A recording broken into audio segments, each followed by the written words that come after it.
first, you'd rather be in a buyer's market than a seller's market if you're a buyer. There's no question about it. Regardless, interest rate doesn't matter. And two, I think it's probably worth stating for people, like real estate held over the long term, decade plus, always going to win. If you're buying something and selling 18 months later, this isn't a short-term game, and you shouldn't ever look at it like that. And so, it's going to be interesting market in 2025 from a buyer's perspective. I think there's reason to be excited. Alrighty, folks, you are going to hear two topics discussed in this video. First up front, we're going to talk about business. We're going to talk about 2025 being the best buyer's market in the last decade. We will give real life examples of what we are seeing day after day. And then for the folks that are interested in basketball, folks who have season tickets or had season tickets, you know you're committed when that happens. We're going to talk about the Sacramento Kings and the Golden State Warriors, because we both want to bitch and complain about what is going on with our basketball teams. But Matt, let's get the business out of the way. 2025 best buyer's market. We're seeing real life examples every week. What do you got today? Yeah, I mean, I'm excited about it because we've had these little periods, these small little, 90 days, 120 days, and I'm thinking of the Q4 of the last couple of years where rates have gone up, demand has gone down, stuff has sat, and buyers have been able to negotiate, more than ever before. I see that happening, until further notice in 2025, quite honestly, because rates aren't going down quick anytime soon. I think most people are kind of realizing that now. If you're not realizing it, you will soon enough, right? Those of us that are paying attention have kind of gotten the memo. And so scenarios like the one I'm currently dealing with, where back and forth, I'm talking to the buyers, I'm talking to the buyer's agent. What's currently on the table after a few back and forth negotiations is a $610,000 purchase price, $22,000 in seller credit. And with that seller credit, we're buying down the interest rate for the first couple of years, a 1-1 buy down, 1% lower in year one, 1% lower in year two. And then it is a 30-year fixed, essentially at 6.75 going forward. But for the buyer, monthly payment matters. Let's save $400 a month for the first 2 years. And so your payment is basically tied to a 5.75 interest rate for those first couple of years. And then, by the way, because that only cost us $9,200, the rest of that seller credit pays for all the third-party costs, the title fees, the lender fees, prepaying taxes and insurance, days of interest, transfer tax. And so this buyer's 3.5% down FHA is going to end up being about 3.5% out of pocket. The rest of it is being paid by the seller, and that 1% reduction in interest rate for the first couple of years also being paid by the seller. This is a great time to be a buyer. And it's going to continue like this for the foreseeable future. That's why people looking to buy in 2025 should be relatively excited. No, I think 2025, I think you're absolutely right. I called the buyer's market at the end of 2024, I believe called it correctly, in most of the country, with the Northeast kind of being, the exception.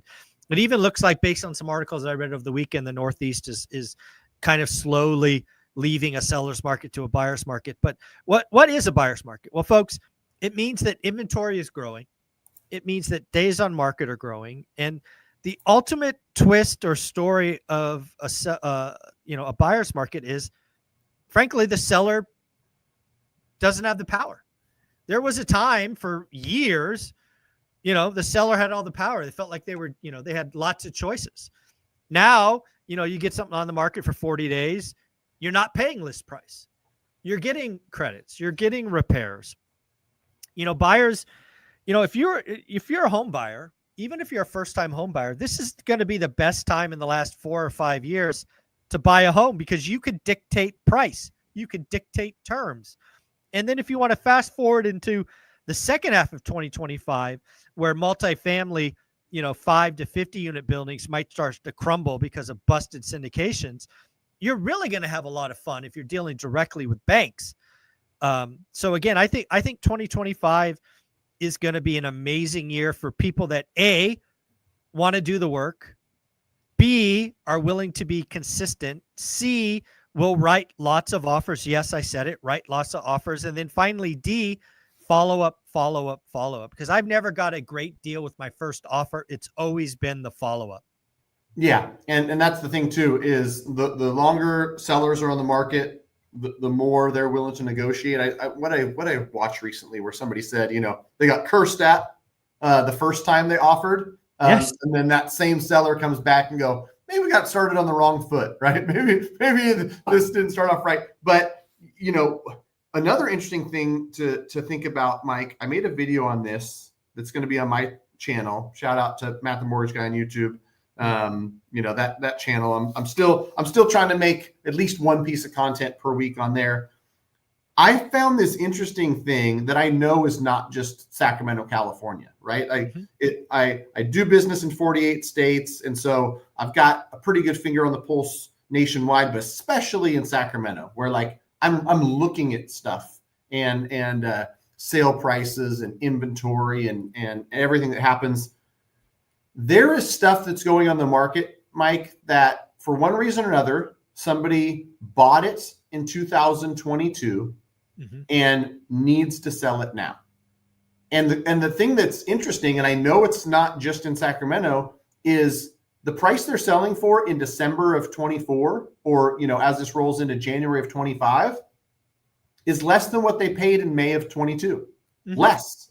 And sometimes people are like, hey, if I sell it for the same, there's fees involved, I'm going to lose money. Now it's not just that, but it's like I paid $620, I'm on the market at $599. And I hope to only lose X amount of dollars, for a number of reasons. When I made the video, part of it is that homes in the spring are more expensive than they are in the winter. Like, you don't have to be a rocket scientist. Just look at real estate, like historic data. And it's more expensive in the spring than it is in the winter. But then also 2022, the data shows it. I don't have to be an economist or a master of spreadsheets to understand that, like, as interest rates started to rise in 2022, there was this last hurrah, this last kind of unreasonable offers before rates go above 4.5%. I'm willing to pay $40,000 above the list price. And so, if you bought in that environment, which again points to, like, you want to be in the environment we're in, where you have the leverage, where you pay below list price, where you get a deal. You don't want to be in an environment where there's few listings, rates are going up, and you and the buyers that are in the market are going to compete and pay $640 for something that's on the market for $599. And so that interesting caveat was something that I just shined a light on, because it's a reminder of a couple things. First, you'd rather be in a buyer's market than a seller's market if you're a buyer. There's no question about it. Regardless, interest rate doesn't matter. And two, I think it's probably worth stating for people, like, real estate held over the long term, decade plus, always going to win. If you're buying something and selling 18 months later, this isn't a short-term game, and you shouldn't ever look at it like that. And so, it's going to be interesting market in 2025 from a buyer's perspective. I think there's reason to be excited. Yeah, no, I totally agree with that. I think 2025, certainly the first half, I'm not willing to call the second half just yet, but the first half is setting up to be a continuation of the buyer's market in the single family space. So if somebody wanted to reach out to you, see what's what, see how they could use seller credits, where do we send them? Go to greatmortgagebroker.com, and a piece of advice for people, greatmortgagebroker.com. Me and my team are licensed in 48 states. We'd love to help. If we're not the one, if you got somebody who you used in the past, somebody who's local, great. But here's my advice. Go get yourself pre-approved. The number of people I talk to that find the dumbest excuses to not get yourself pre-approved, my team and most brokers nowadays, since credit reports are $100 plus, are just going to do a soft pull. So it's only an online application, you uploading a few docs. We don't even have to ping your credit, right? It's going to be a soft pull to say, yes, you qualify. And you've kind of, with that process, you're going to get some answers. Oh, you know what? I didn't realize, because of how my taxes are structured, I'm self-employed. I might have to look at DSCR loans. I'm not looking at conventional. Or, oh, I didn't realize that because of my debt load, my credit is down to a 630 by lenders' standards because, I'm carrying high balances on my credit cards for whatever reason. And so get all that stuff out of the way, get those questions answered so that when you're looking at properties, you know what you're getting into. These scenarios, Mike, that I'm going through with a client, $22,000 in seller credit.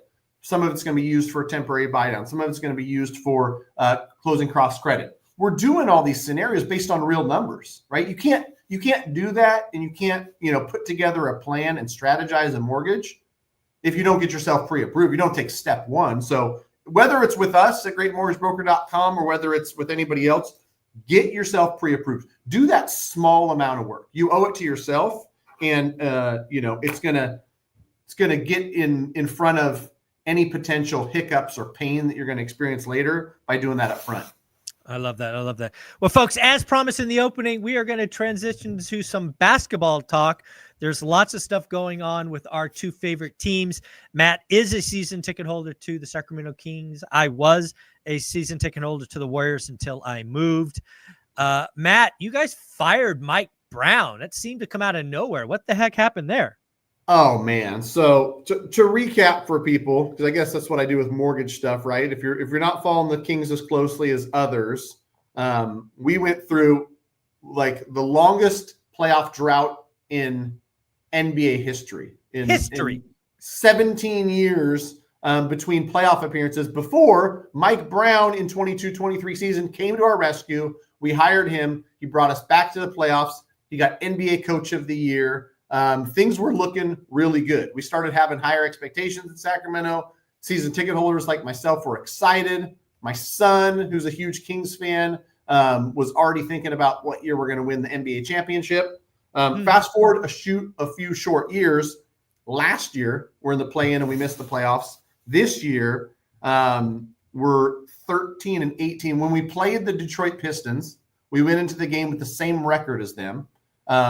They won their 14th game of the year, which matched their season total for the year before. We dropped to, I think it was 13-18 after that game. But whatever the case, we're having a dismal year. A lot of people are pointing fingers. Is it the players? Is it the coaching? Is it the fact that, GM and we haven't put together the right pieces? But whatever the case, they felt like a change was needed, which I agree with. I don't know if I necessarily agree with the change they made, but they fired our coach, Mike Brown, who, by the way, coach of the year in 22-23. By the way, we signed an extension just in June for $30 million. So it's always been tough being a Sacramento Kings fan. And so those of us who have been doing it since the 80s, literally since the Kings came here in 85 and I was a 5-year-old kid in my grandma's blue Cadillac.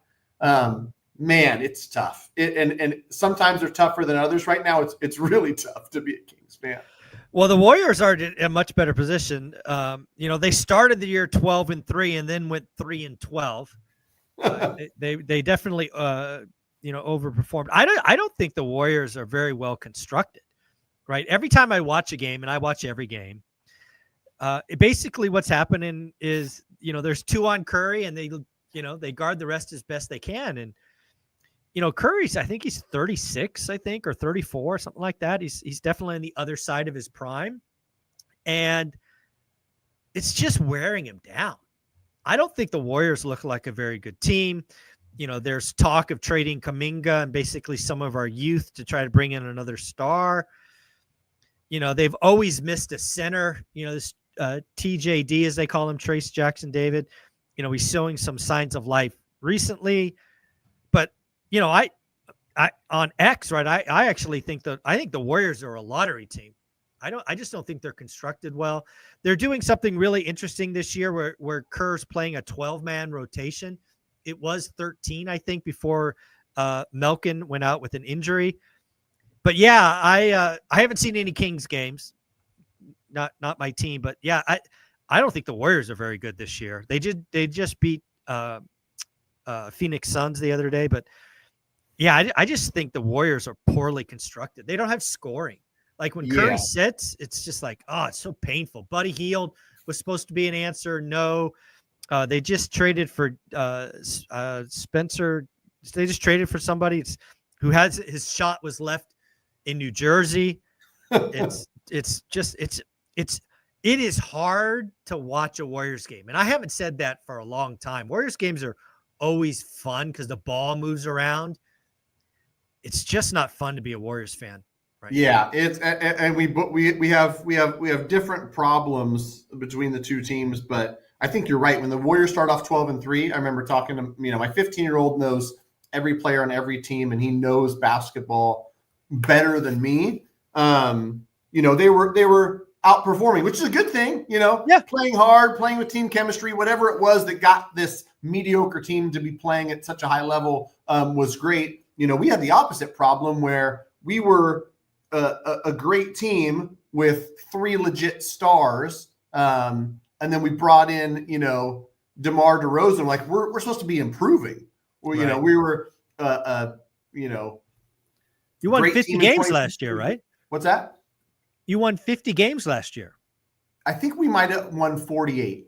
Okay, 48. This year, with 50 was the goal, right? Because we're supposed to be getting better. Right. And, we're on the decline. Part of it, unfortunately, for both teams is the Western Conference, the NBA, is tough. They keep getting better. So, in order to stay the same standings-wise or competition-wise, you got to get better. And, man, you watch a team like Oklahoma City or something, you're like, oh, my gosh. This crazy. This is going to be tough to compete against. Yeah, OKC is going to be a beast for at least 5 years. Right. Yeah. They're good, scary good, and young. So yeah, if I was an OKC fan, which I know we've got at least one in the ORaaT community. Shout out to Joey Garesi. He's a big OKC guy. There's a lot of room to be excited, but for the Kings and Warriors, man, something's got to give. Something's got to change for the Kings. Yeah, what would you change? That was going to be my question. I think both of us, right, as fans, if we had a magic wand and we could make one change, what would you change with the Kings? What the Kings have needed for a while, and I think it's been obvious, is size and length. And I think what happened, unfortunately, is we were frustrated, partly because there's a really sad stat that the Kings lead in the NBA. Games decided by 5 points or fewer, clutch games, whatever they call them. Yeah. We're 3-11. So if the game's close, we lose. We can't close out games, and we can't win those close games. But when teams are winning, everybody's happy. When teams are losing, everybody's not happy. And I think it snowballs. And so for whoever you want to point the blame at, we didn't add what we needed, which was size. We play a team like the Pelicans or anybody with length and size, and we just get absolutely destroyed. And so that's the thing that we could change that would make the biggest impact, in my opinion. But in the interim, you've got somebody like Fox, who's a star, who's frustrated because we're not winning. And I think we're not winning because of the size thing. Some people point at coaching. We're losing clutch games. We're not coached well, so it's his fault. If we had a missing piece or two, I think we win those clutch games and we're a much better team. And then everybody's happy. And then it kind of, snowballs in the right direction. Yeah. If I think about the Warriors, the one thing that I would wish for the Warriors is let's get the rotation set. Right now, what are we 30 games in or something like that to the season? And I don't think the players really have a feel yet for the rotations. And part of basketball is feel. You've got to know where so-and-so likes the ball. You got to know where so-and-so is likely to be, on the court. And, the Warriors have had too many starting lineups. They've had too many people in and out of rotation. And there's just no feel, right? Steph Curry, perfect example. For a lot of the season, they started playing Steph Curry as what they called the donut. He played the first, 3 or 4 minutes of a quarter, then sit, then close a quarter. Where in the past he would play the full first quarter. He would rest half of the second quarter, and then he would close. And it's just so much change. And again, the Warriors' brand of basketball is movement and energy. And yes, turnovers are a part of that. But we are having too many stupid turnovers with trying to throw the ball through people. And Steph Curry was a great example of this. The game against Phoenix, he had like 5 turnovers in the first half where he was trying to throw the ball through people. Steph, hint, that doesn't work. You don't throw a ball through people. That's a bad, one-handed pass. And I think part of it is he just doesn't know where the people are going to be. Like, yeah, I'm okay with Klay Thompson moving to Dallas. It was right for Klay. But part of the chemistry is Steph always knew where Klay was going to be, right? He didn't even have to think about it. He knew on any movement where Klay would end up, and he could, make a last ditch pass if he had to. So the biggest wish I have for the Warriors is just get the damn rotation set. And I don't care what the rotations are. I would probably start TJD over Looney. I think Looney is amazing in a defensive game, but he doesn't have an offensive umph. And if you have Looney and Draymond on the court, the ball sort of sticks, although Draymond is shooting the 3 pretty well this year, I think at over 40%. But, yeah, we can't have 2 non-threats on the court at the same time. And I think TJD or brings a dunk threat, a lob threat. God damn it, we got to get the rotation set. It's so frustrating. Yeah, I hear it, and I think part of, like you said, they got 12 or 13 different guys. They're still figuring out and testing stuff, but it's hard to test. Somebody who plays as fast as Curry and as good as Curry, is not going to be able to know where 7 different people are. Just because you don't have time to have hours and hours of game time and practice with the same folks. So makes it tough, which I said my first nice thing about Draymond Green recently because, as a Kings fan, there's the rivalry between the 2 NorCal teams and, Draymond, talks smack to the fans. So we talk smack back. He was really upset and really got into Buddy Hield. Yes. And then you heard it on TV. I'm like, oh my God, that's Draymond. Then in an interview, he said, listen, I'm going to do that. I expect him to come back at me and say something. I'll say something like, that's how we get better. When I saw that, my first reaction was, man, I wish we had that passion on the Kings. I wish we had somebody who was, because quite honestly, they talk about Fox and some of these other guys who are all-star level players, but none of them are true leaders. Bless Fox's heart when he made a really silly foul at the end of a game and cost us that game against Detroit. Yeah. All you should say as a leader is like, I messed up. I'm going to get better. And I'm mad at that. I'll never do that again. And it was not that, right? And his answer was weak. Yes. And there's not somebody who, like Draymond, is saying, listen, whether you like it or not, I'm a winner and I want to win. And if it pisses you off when I get in your face, so be it. That's how I act because I want to win. I see the same thing in business, and the best business partners, the best people you want alongside you in business are ones that are like, Matt, I'm going to call you out when I see you doing something that I don't think is beneficial to you or the company or not at your potential. And so we need some of that on the Kings. Like, man, somebody said it to me, and it was really, really sad where, like, we're okay being okay in Sacramento. Like, there's just no expectation of and standard of greatness because we haven't had it for so long. Yeah. That's something that's got to change, along with a little bit of size and length. Yeah, well, at the end of the day, the Warriors will not make the playoffs if they keep screwing with the rotations. It's the Warriors brand of basketball under Steve Kerr, and until he's gone, it's going to be this way. His movement and passing the ball moves faster than people, but you just can't get there with an ever-changing 12-man rotation. I don't mind 12 men, but make it like everybody knows so you get used to playing with the same guys. Right. It's crazy. So I guess the one question I wanted to ask you was, would you have fired Mike Brown? No. I don't think Mike Brown was the problem. I told somebody this in a conversation I had the other day.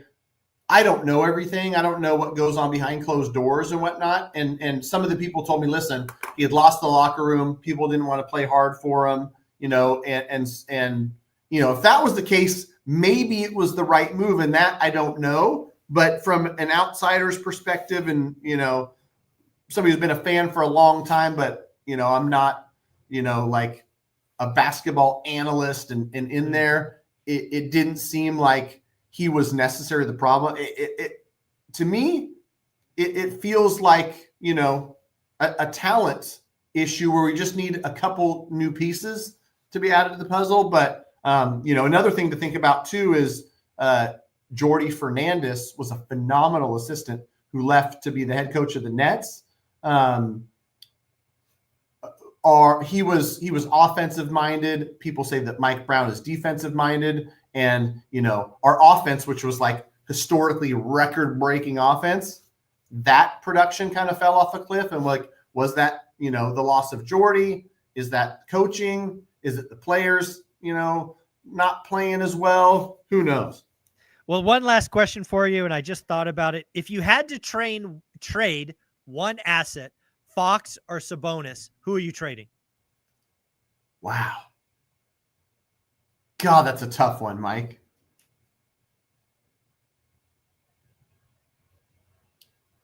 I'm going to say Sabonis, even though I love them both, and I hate to even let it come out of. I feel like, gosh, there's pros and cons to both. We got too many guards. We got a lot. We got Devin Carter, the guy who just had his debut with the Stockton Kings and went off in 29 points in the G League. I feel like we've got talent to kind of backfill Fox.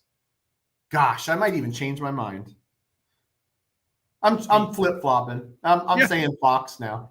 Yeah, what I see from the outside, I think it's Fox. I think it's Fox all day. I think Sabonis is the heart. I think he is a unique gift.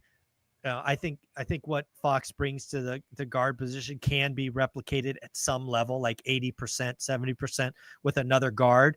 I think Sabonis is a unique collection of traits. And again, I watch 3 Kings games a year. So yeah, I think really thinking about it, if we traded Fox, I think we fill in a lot of what we need in the guard position with stuff we already have. Malik Monk and Keon Ellis and this new guy. And then he's valuable, obviously. With that trade value, we bring in more size around Sabonis, right? Yeah. A big, long 4.